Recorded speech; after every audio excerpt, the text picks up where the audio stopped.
પહેલાં તો બધાને મારા જય શ્રી કૃષ્ણ। આજે મારે એટલા માટે વિડીયો બનાવવાનું થયું છે ભાઈબંધ અથવા બહેનપણી વિશે। આપણે વાત કરીએ ભાઈબંધ અથવા બહેનપણી વિશે કે ભાઈ મેં ઘણે બધે જોયું છે કે દુઃખમાં આપણી આગળ નથી હોતા તો એ મિત્ર શું કામનું, એ બહેનપણી શું કામનું। હવે હું એક વાત કરું, આપણે જ્યારે સુખ આવે ત્યારે બધા જ આગળ હોય, પણ દુઃખ આવે કે પૈસાની કમી હોય તો કોઈ આપણી પાસે નથી હોતું।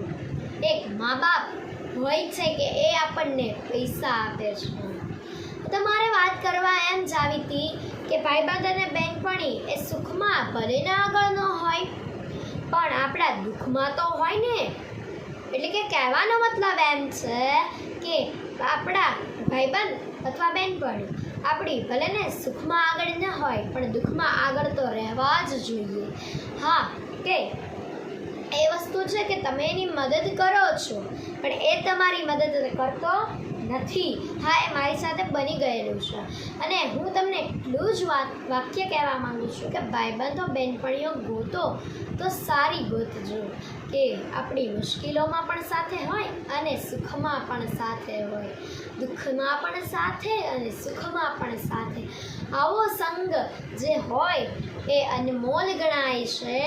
આવો જે સંગ જે છે એ સાચો મિત્ર ગણાવે છે। અસ્તુ, જય શ્રી કૃષ્ણ।